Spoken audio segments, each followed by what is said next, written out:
too many people don't understand the world we live in today. They think of things in terms that perhaps ultimately are not relevant, whether it's economic, whether it's someone else's fault, whether it's my little bit won't matter if I drive a little less, if I turn off a light switch, if I eat less meat or no meat, if I make differences in my own life. And to me, that's the biggest challenge. How do we just get more people to wake up, learn how the world really works, get them to take those steps, see that every little step matters, that every one of us does matters, and to take each one of those steps.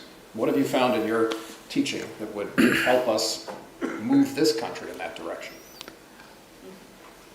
Well, in a nation like this, everybody taking one small step is very important, no question about that. But at the same time, a nation which wields so much power in the world, it's important certain fundamental policy changes happen. Otherwise, we will be just driving on self-satisfaction, but no real solution. So, it's very important that nations come up with policies which are ecologically sensitive and sensible to do.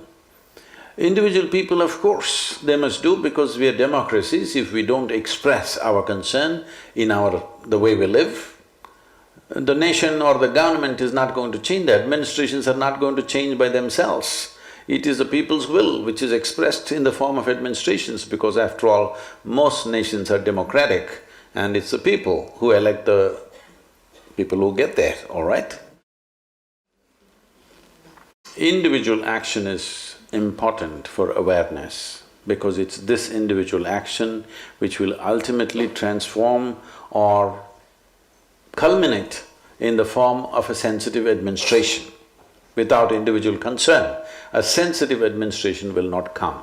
But we've reached a point on the planet where strong policies are needed.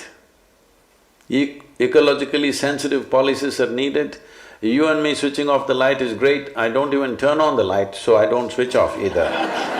If most of the time I'm alone at home, I never turn on the light. I can walk through, darkness very effortlessly. Unless I want to read, I just don't turn on a single light in the house, I'm just fine. The dogs are happy, I'm happy. That's about it. Every other creature is happy, lights are not on. So, yes, all of us can do that. It's very important, because if we are not ecologically sensitive, we will not bring an ecologically sensitive administration or policymakers to the place. But a time has come, strong policies are needed. Without that, there will be no solutions, because the turnaround time, as I said, I am not a doomsayer, but if we want to turn around this planet in terms of water, in terms of soil condition, this is something most people ignore in terms of ecology. The soil, the damage we have caused to the soil on the planet is the biggest. Other things may be visible, ice is melting somewhere, it's visible, but the damage to the soil we have caused across the planet is incredible and most dangerous, because this is where life evolves. You and me are just a little bit of soil. What was soil became food, what was food became flesh and blood. If we don't get it right now, one day we will get it when we are buried. Yes? Most people get it a bit too late, but everybody gets the point at some point. So, these things cannot be turned around with individual action. This needs a worldwide policy. I think if we want to turn the soil around, if we take concrete action in the next 5 to 10 years, in the next 25 to 30 years, we could turn it around quite reasonably. But if, let us say, we don't take any action now and we take action after 25 or 50 years, let's say, after 50 years we want to act, to turn around the same soil, it'll take 100 to 150 years. And that means 4 to 5 generations will go through tremendous, terrible states of life because soil is in a bad condition. If we fix the soil, water is fixed, air is fixed, everything is fixed. soil must be rich and on because this is the same sod. Well, very well said, and I can give a little context for that. Actually, in the next couple of weeks, the DiCaprio Foundation is going to be releasing a study that we've been working on, a plan, not just a study with MIT, with Berkeley, with a number of other institutions around the world, called One Earth, which identifies a path to no more than 1.5 degrees centigrade warming, which, as most of you probably know, there was an agreement reached in Paris 3 years ago, a climate agreement with 174 nations. And the goal was to stop warming at 2 degrees with a hopeful goal of no more than 1.5. We know that a lot of further disasters will occur if we let it get to 2 degrees. So how would you get to 1.5 was the challenge we gave these great academics, and we took a look at what it would take to do it. And we came up with 3 things. That by 2050, we need to move most of the world's energy to clean, renewable energy. And when we even started talking about this, even 2 or 3 years ago, it seemed like, could you possibly do that? Are the economics and the technology there? And since then, look at how many companies have committed to go to 100% renewables, how many cities, how many states. The state of California, 7th largest economy on the planet, passed a law, signed into law a couple of weeks ago, to be 100% renewable energy powered by 2045, and we have the pathway to do it. The second leg is indeed to get, by 2050, most of our agriculture back to what we call regenerative agriculture, which is regenerating the soil. It's what our parents and grandparents did.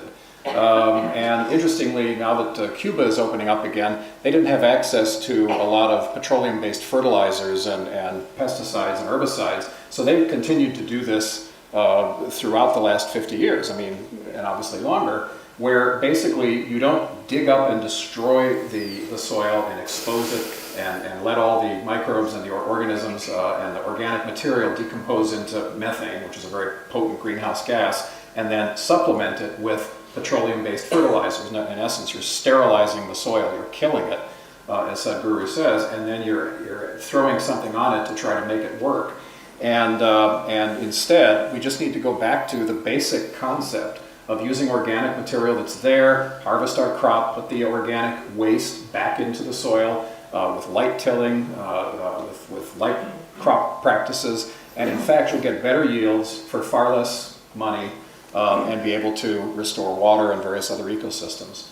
And the third leg of the stool is we have to save half the planet for nature. And we're obviously not going to say, oh, well, let's save the southern half and we'll schmutz the northern half. Too late for that. But what we can do is take a look at all the marine protected areas we've already created, the national parks, the ecosystem reserves that exist in every single country, the natural places, even parks in cities, and stitch them together in ways that actually becomes a safety net for the planet, where effectively half the planet is preserved for nature and the ecosystem services that nature provides us. So, for example, many of you may have seen that Sao Paulo a year ago was facing evacuation of a third of the city because they ran out of water. And that was because they had denuded rainforests many, many miles away from Sao Paulo. But that's what had sequestered the rain, sequestered the moisture, nourished the soils, which then allowed aquifers to fill and rivers to flow and so forth, that kept a city of 22 million people alive. When they destroyed those forests, all of that disappeared with the first drought. So now they're learning that that has to be restored, that it's not just for the sake of creatures or plants and animals that we'll never see. It's actually for the human ecosystem services as well. I'll get off my soapbox here, but my point being there's 3 things that will give us a livable planet and give us a sustainable planet for 10 billion people by 2050. And it is this 100% renewables, 100% regenerative agriculture, and saving half for nature. And so your point about soils is really at the centerpiece of all that.